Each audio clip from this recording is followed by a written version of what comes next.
नमस्कार दोस्तों, आप लोगों का स्वागत है आपके ग्रुप मास्टर सत्य स्टडी पॉइंट में। हम लोग विश्व इतिहास को देख रहे थे, है ना। विश्व इतिहास में हम लोग विश्व की प्रमुख सभ्यता को देख रहे थे, जिसमें हम लोग अभी तक में मेसोपोटामिया की सभ्यता, मिस्र की सभ्यता, यूनान की सभ्यता, ये 3 सभ्यता हम लोग देख लिए थे। चौथा एक सभ्यता है आपको रोम की सभ्यता। तो आज हम लोग रोम की सभ्यता देखेंगे। लेकिन रोम की सभ्यता पढ़ने से पहले हमें आप लोग को ये बताना चाहता हूँ कि अगर कोई हैं जो रोम की सभ्यता पढ़ रहे हैं, पीछे की जो 3 सभ्यता नहीं पढ़े हैं, तो वो आप लोग जाकर वीडियो देख लीजिएगा, है ना। क्योंकि होता क्या कि एग्ज़ाम में कौन सा सभ्यता से पूछ दे वो कोई गारंटी नहीं है। तो सारा चैप्टर आप लोग कंप्लीट करके रखिए। रोम की सभ्यता खत्म होगा, उसके बाद चीन की सभ्यता आएगा, उसके बाद आपको पुनर्जागरण धार्मिक सुधार आंदोलन आएगा, उसके बाद आपको प्रथम विश्व युद्ध लाएंगे, द्वितीय विश्व युद्ध लाएंगे, उसके बाद जितनी भी क्रांति हो गई, अमेरिकी क्रांति हो गया, फ्रांसीसी क्रांति हो गया, औद्योगिक क्रांति हो गया, ये सब, जर्मनी का एकीकरण हो गया, नाजीवाद हो गया जर्मनी का, ये सब हम वीडियो लाएंगे, ठीक है, धीरे धीरे करके। तो आप लोग से आशा करते हैं कि सारा वीडियो आप लोग कंप्लीट करके रखें, ताकि आपके एग्जाम में एक भी प्रश्न विश्व इतिहास से नहीं छूटेगा, है ना। इसका टेस्ट हम लोग करवाएंगे टेलीग्राम चैनल, हमारे टेलीग्राम चैनल जो है आपको मास्टर सत्य स्टडी पॉइंट में, उसमें हम लोग जो है इसका टेस्ट भी करवाएंगे। तो चलिए आज जो है शुरू करते हैं। पढ़ रहे हैं हम लोग क्या, तो विश्व की प्रमुख सभ्यता पढ़ रहे हैं। विश्व की प्रमुख सभ्यता में हम लोग पढ़ेंगे आज रोम की सभ्यता, है ना। रोम की सभ्यता आज जो है हम लोग पढ़ेंगे। तो आइए पढ़ते हैं। पहला फैक्ट है रोम की सभ्यता से कि यूनान की सभ्यता के पतन के बाद रोम की सभ्यता का विकास इटली में हुआ। यानी जो यूनान की सभ्यता थी उसके पतन के बाद कौन सा सभ्यता का विकास हुआ, तो रोम की सभ्यता का विकास हुआ। इसका विकास किस देश में हुआ ये भी पूछेगा, तो याद रखना है इटली में हुआ, क्योंकि इटली की राजधानी क्या है, रोम। तो इटली में ही इस सभ्यता का विकास हुआ है। तो रोम की सभ्यता का विकास किस देश में हुआ, तो इटली में हुआ है। इस सभ्यता का विकास का श्रेय एट्रस्कन नामक अनार्य जनजाति को जाता है। आपसे अगर प्रश्न पूछ देगा कि बताइए रोम की सभ्यता का विकास का श्रेय किसे जाता है, तो याद रखिएगा एट्रस्कन नामक अनार्य जनजाति को जाता है ना। एट्रस्कन नामक अनार्य जनजाति को जाता है, ये आपको याद रखना है। नेक्स्ट पॉइंट पर हम लोग आते हैं। नेक्स्ट पॉइंट आपको कह रहा है कि प्यूनिक युद्ध, है ना, रोम की सभ्यता में ही से ही संबंधित है प्यूनिक युद्ध। तो प्यूनिक युद्ध के बारे में हम लोग याद रखेंगे। यह युद्ध जो है रोम जो इटली और कार्थेज जो ट्यूनिसिया के बीच में हुआ। आपसे ये प्रश्न पूछेगा कि बताइए प्यूनिक युद्ध किसके किसके बीच हुआ है, तो याद रखेंगे रोम, इटली और कार्थेज ट्यूनिसिया के बीच हुआ है ना। रोम, इटली, कार्थेज, ट्यूनिसिया के बीच हुआ है। प्यूनिक युद्ध किसके किसके बीच हुआ, तो रोम, इटली और कार्थेज ट्यूनिसिया के बीच हुआ। यानी रोम, इटली एक ही नाम है और कार्थेज, ट्यूनिसिया एक ही नाम है। तो आपसे ऑप्शन में हो सकता है कि रोम और कार्थेज दे दे, है ना, या फिर इटली और ट्यूनिसिया दे दे। तो रोम कार्थेज मुख्य रूप से देगा, क्योंकि पुराना युद्ध है तो पुराना ही नाम देगा इसमें। तो रोम और कार्थेज के बीच हुआ। इस युद्ध का समान कार्यकाल जो है आपको, इस युद्ध का जो है प्यूनिक युद्ध का समान कार्यकाल जो है 264 ईस्वी पूर्व से 146 ईस्वी पूर्व के बीच में है, ठीक है। तो प्यूनिक युद्ध का समान कार्यकाल क्या है, 264 ईस्वी पूर्व से 146 ईस्वी पूर्व के बीच में है। इस युद्ध में अंतिम रूप से जो विजय हुआ वो रोम की ही जीत हुई थी, है ना, इटली की जीत हुई थी। प्यूनिक युद्ध में अंतिम रूप से विजयी किसका हुआ था, तो रोम की जीत हुई थी। नेक्स्ट पॉइंट पर आते हैं। देखिए प्यूनिक युद्ध जो हुआ था, कुल मिलाकर 3 प्यूनिक युद्ध हुआ था। कितने प्यूनिक युद्ध हुए थे, 3 प्यूनिक युद्ध हुए थे। आइए कब कब हुए थे इसको हम लोग पढ़ लेते हैं। प्रथम प्यूनिक युद्ध जो हुआ 264 ईस्वी पूर्व से लेकर 241 ईस्वी पूर्व के बीच हुआ। तो प्रश्न पूछेगा कि बताइए प्रथम प्यूनिक युद्ध का कार्यकाल कब से कब तक है, तो 264 ईस्वी पूर्व से लेकर 241 ईस्वी पूर्व के बीच हुआ है, ठीक है, याद रखिएगा 264 ईस्वी पूर्व से लेकर 241 ईस्वी पूर्व के बीच हुआ है। नेक्स्ट है आपको द्वितीय प्यूनिक युद्ध। द्वितीय प्यूनिक युद्ध कब हुआ, तो यह युद्ध जो हुआ 218 ईस्वी पूर्व से लेकर 201 ईस्वी पूर्व तक है ना। द्वितीय प्यूनिक युद्ध कब से कब हुआ, तो 218 ईस्वी पूर्व से लेकर 201 ईस्वी पूर्व के बीच में द्वितीय प्यूनिक युद्ध हुआ। आइए तीसरा प्यूनिक युद्ध पढ़ते हैं हम लोग, तृतीय प्यूनिक युद्ध। तो तृतीय प्यूनिक युद्ध जो हुआ 149 ईस्वी पूर्व से 146 ईस्वी पूर्व के बीच हुआ। 149 ईस्वी पूर्व से 146 ईस्वी पूर्व के बीच हुआ। देखिए, अगर प्यूनिक युद्ध के संबंध में आपको कार्यकाल नहीं याद है तो कोई दिक्कत नहीं है, लेकिन हाँ, आप लोग जो है ये मुख्य रूप से याद रखिएगा कि किसके किसके बीच हुआ है। तो रोम और कार्थेज के बीच हुआ है। ठीक है, ये आपको VVI पॉइंट है इसके संबंध में। आइए नेक्स्ट पॉइंट पढ़ते हैं हम लोग। नेक्स्ट पॉइंट है कि जूलियस सीजर रोमन साम्राज्य के अंतर्गत बिना ताज का बादशाह कहा जाता है ना। जूलियस सीजर को ही रोमन साम्राज्य के अंतर्गत बिना ताज का बादशाह कहा जाता है। तो आपसे प्रश्न पूछेगा कि बताइए रोमन साम्राज्य के अंतर्गत किसको जो है बिना ताज का बादशाह कहा जाता है। तो याद रखेंगे जूलियस सीजर को कहा जाता है।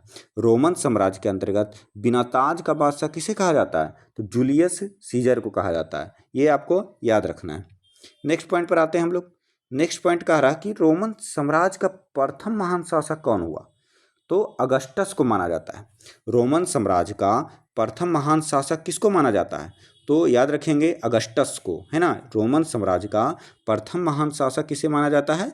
तो अगस्टस को माना जाता है। आप ये बिल्कुल VVI है, ये जो है याद रखिएगा, क्योंकि एग्जाम में आपका पूछ सकता है ये कि बताइए रोमन साम्राज्य का प्रथम महान शासक कौन हुआ। ऑप्शन दे देगा 3-4, उसमें आपको अगस्टस भी रहेगा, तो अगस्टस याद रखेंगे आप लोग। ठीक है, नेक्स्ट पॉइंट पर आते हैं हम लोग।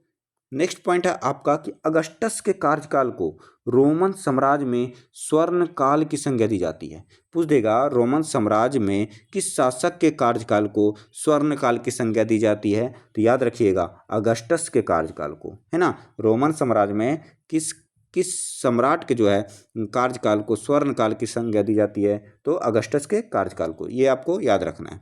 नेक्स्ट पॉइंट है आपको रोमन साम्राज्य और भारत के बीच व्यापार हेतु मध्यस्थता कौन सा बंदरगाह करता था। प्राचीन काल में रोमन साम्राज्य और भारत के बीच जो व्यापार होता था उसमें मध्यस्थता कौन सा बंदरगाह करता था। भारत का कौन सा बंदरगाह। तो याद रखिएगा अरिकमेडु बंदरगाह करता था। कौन सा बंदरगाह। तो अरिकमेडु बंदरगाह करता था, ये याद रखना है। नेक्स्ट पॉइंट पर आते हैं। नेक्स्ट पॉइंट का रहा कि संगम काल के अंतर्गत पांड राजवंश के शासक नेडुन जेलियन ने रोमन सम्राट अगस्टस के दरबार में अपना एक दूत मंडल भेजा था। तो आपसे प्रश्न पूछेगा कि बताइए संगम काल के अंतर्गत पांड राजवंश के किस शासक ने रोमन सम्राट अगस्टस के दरबार में अपना एक दूत मंडल भेजा था। तो याद रखेंगे इसका जो उत्तर होगा नेडुन जेलियन होगा, है ना। फिर से प्रश्न अगर पूछेगा तो किस प्रकार से पूछेगा।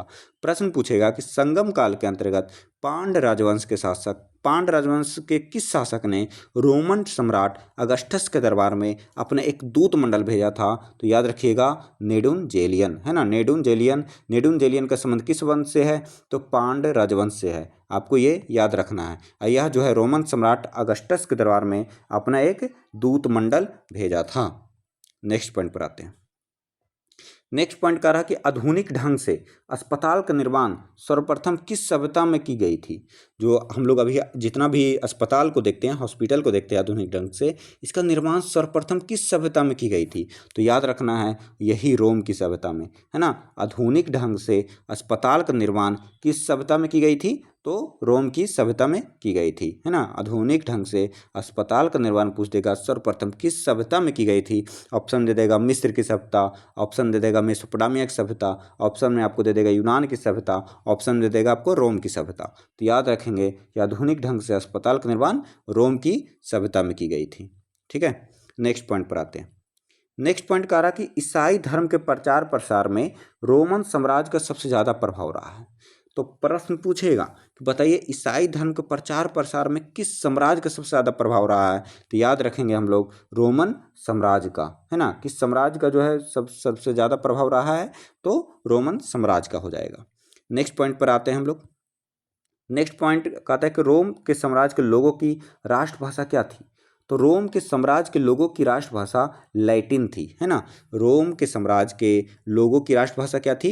तो लैटिन थी। अब ये जो है VVI है, आपको याद रखना है। लैटिन भाषा कहाँ की है। तो रोम की है। तो यही प्रश्न पूछेगा कि रोम के साम्राज्य के लोगों की राष्ट्रभाषा क्या थी। तो लैटिन थी, है ना। याद रखना है आपको क्या थी। तो लैटिन थी। नेक्स्ट पॉइंट है आपको कि रोम शहर की स्थापना कब हुआ? तो 753 ईस्वी पूर्व में हुआ। पहला पॉइंट ये याद रखना है कि रोम शहर की स्थापना कब हुआ? तो 753 ईस्वी पूर्व में हुआ। और किसके द्वारा किया गया? तो रोमुलस और रेमस नामक दो जुड़वा भाई ने किया था। तो पहला प्रश्न कि रोम साम्राज्य की स्थापना कब हुआ? तो 753 ईस्वी पूर्व में हुआ। और किसके द्वारा किया गया? तो रोमुलस और रेमस नामक दो जुड़वा भाई ने इसका जो है स्थापना किया था। किसका? तो रोम शहर की स्थापना। तो ये आपको याद रखना है, ठीक है। नेक्स्ट पॉइंट पर आते हैं हम लोग। नेक्स्ट पॉइंट आपका कह रहा है कि रोम शहर किस नदी के किनारे बसा हुआ है। तो ये आपको प्रश्न पूछा हुआ भी है बिहार दरोगा का या फिर बिहार पुलिस में पूछा है। तो आप लोग याद रखिएगा, रोम शहर जो है आपको टाइबर नदी के किनारे बसा हुआ है, ठीक है। रोम शहर किस नदी के किनारे बसा हुआ है? तो टाइबर नदी के किनारे जो है बसा हुआ है, याद रखेंगे। नेक्स्ट प्रश्न है कि सर्वप्रथम रोमनों ने यानी रोम के लोगों ने ही वर्ष को, जो ईयर्स होता है, साल होता है, 365 दिन में विभाजित किया। तो आपसे प्रश्न पूछेगा किसने सर्वप्रथम वर्ष को या फिर साल को 365 दिन में विभाजित किया था? तो याद रखिएगा, रोमनों ने वर्ष को 365 दिन में पहली बार विभाजित किया था, ठीक है। ये आपका जो है वीवीआई पॉइंट है। तो आप लोग का जो है आज जो है रोमन साम्राज्य भी जो है समाप्त हुआ है, रोम की सभ्यता भी जो है समाप्त हुआ है। अब हम लोग आगे जो है आप लोग को चीन की सभ्यता पढ़ाएंगे। सभ्यता फिर समाप्त हो जाएगा। सभ्यता के बाद हम लोग जो है पुनर्जागरण, धार्मिक सुधार आंदोलन पढ़ लेंगे। उसके बाद हम लोग प्रथम विश्व युद्ध, द्वितीय विश्व युद्ध पढ़ लेंगे। तब हम लोग सारा क्रांति पढ़ेंगे, क्योंकि आपका एग्जाम जो बिहार पुलिस का एग्जाम आने वाला समय में, कुछ समय में होने वाला है जुलाई से, उसमें जो है आपको प्रथम विश्व युद्ध, द्वितीय विश्व युद्ध से प्रश्न पूछता है। तो उसको हम लोग पहले कवर कर लेंगे। उसके बाद जितनी भी क्रांति होगी उसको हम कवर करेंगे, ठीक है। आप लोग वीडियो जरूर देखिएगा। अगर आप लोग को वीडियो अच्छा लग रहा तो जरूर लाइक शेयर कमेंट करिएगा। कमेंट करिएगा तो अच्छा लगेगा कि हाँ आप लोग को अच्छा लग रहा है, तब हमको भी लगेगा कि हाँ वीडियो बनाकर दिया जाए, ठीक है। तो ठीक है, मिलते हैं नेक्स्ट वीडियो में। जय हिंद, जय भारत।